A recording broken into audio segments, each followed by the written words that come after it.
Good morning, ladies and gentlemen. Welcome to the Council of the European Union and to the conference today on the European Citizens' Initiative. Today's event has been organized by the Latvian presidency of the Council of the EU, together with the ECI Campaign. And on behalf of the General Secretariat of the Council and its Public Relations Unit, I am happy to say we are delighted to have facilitated today's event. Giving impetus to connecting citizens with EU institutions and their political agenda setting is very timely, I believe, and we are very keen to hear today from stakeholders and campaigners how they see the fulfillment of this promise of participatory democracy enshrined in the Lisbon Treaty. But without further ado, I'll give the floor to the Parliamentary State Secretary for EU Affairs of Latvia, Mrs. KALNIN LUKAS. Thank you.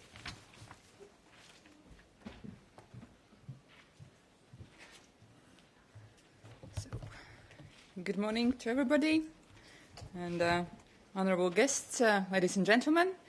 It is a great pleasure for me to be here today on behalf of the Latvian presidency.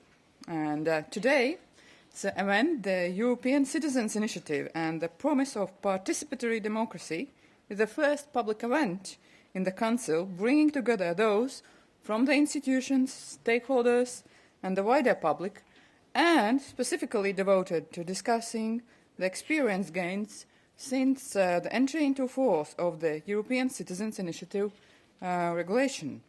On behalf of the Latvian presidency, I would like to sincerely thank the co-organizers of today's conference, the ECI Campaign and the General Secretariat. I would also like to thank the European Economic and Social Committee for their support. I'm also very pleased to welcome with us today the representatives of the European Commission and the European Parliament. Let me start by mentioning that the purpose of today's conference is to take stock of the experience gained during the 3 years since the creation of the European Citizens' Initiative and to give impetus to ongoing discussions on how to make the instrument more effective and user-friendly.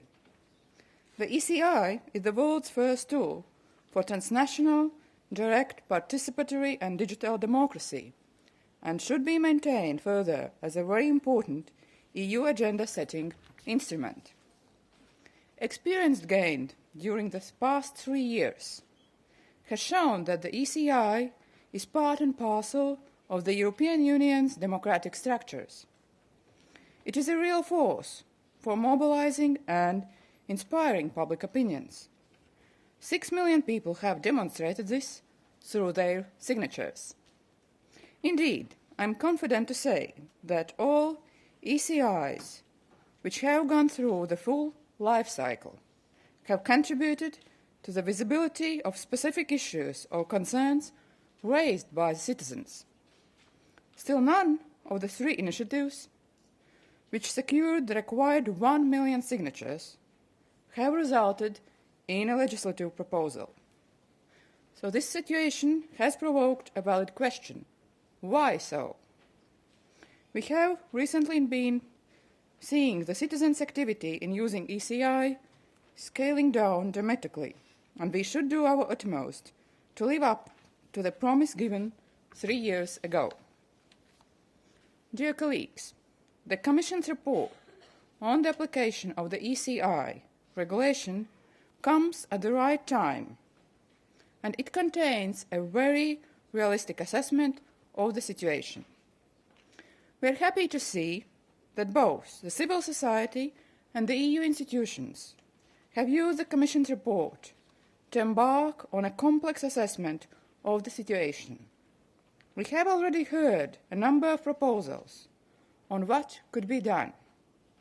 I'm sure we will hear more opinions and proposals today. As a presidency, we are proud that the Council has demonstrated its strong interest in the issue.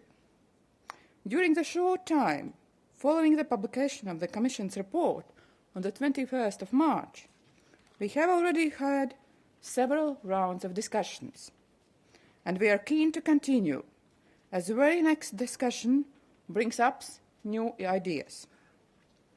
The Council fully shares the view that public visibility and better understanding of ECI scope and procedures are among the aspects that need immediate improvement. Better grasp of the ECI as a tool would dissipate false expectations. Another aspect that needs immediate improvement is online collection system to make it more comprehensible and user-friendly.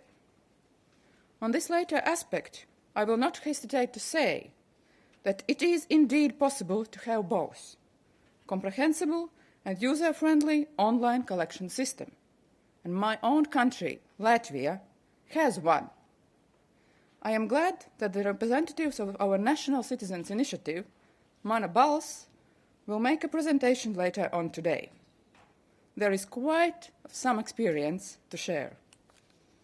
The improvements I have just mentioned can be achieved by means of practical arrangements. No changes of the legal regime is necessary. This work should start immediately. At the same time, there are a number of challenges that will have to be addressed by means of changes to the legal regime. Introduction of these changes will require time for careful consideration and adoption. Dear participants, ECI means constant interaction between citizens and EU decision makers. Therefore, it is necessary to explore the best venues to contribute to flawless and genuine synergies. We should not shy away from the dialogue which would serve the citizens' interests in the best way possible. In this regard, let me acknowledge the ongoing engagement of the European Parliament, the European Commission, the European Economic and Social Committee, the Committee of Regions, European Ombudsman, various other stakeholders, and above all, citizens who have participated in the ECIs. Their contribution and everyone's genuine interest allow us to identify the most visible challenges and reflect on the possible solutions to achieve a truly effective ECI. I am convinced that the most appropriate means to address challenges we are facing today is comprehensive and inclusive discussions. Only an open and realistic exchange of views can deliver real solutions to the multifaceted challenges. We are glad that the Commission has been taking an active part in this discussion and has been listening very attentively to the opinions expressed.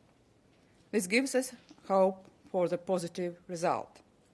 At the same time, let me give you a word of caution. ECI is a living instrument, and we should let it be such. It has been in force for only a little over 3 years. Before embarking on rewriting the regulation, we should explore the potential of what we already have. I dare to say that a law may be compared to a book. You will uncover new words and nuances every time you reread it. Honourable representatives, dear participants, before I conclude, I would like to express our hope that this conference will serve as a contribution to the effective operation of the most important direct participatory democracy tool in Europe. As a country having strong and effective national citizens' initiative, Latvia fully supports ECI and the ongoing discussion on its improvements.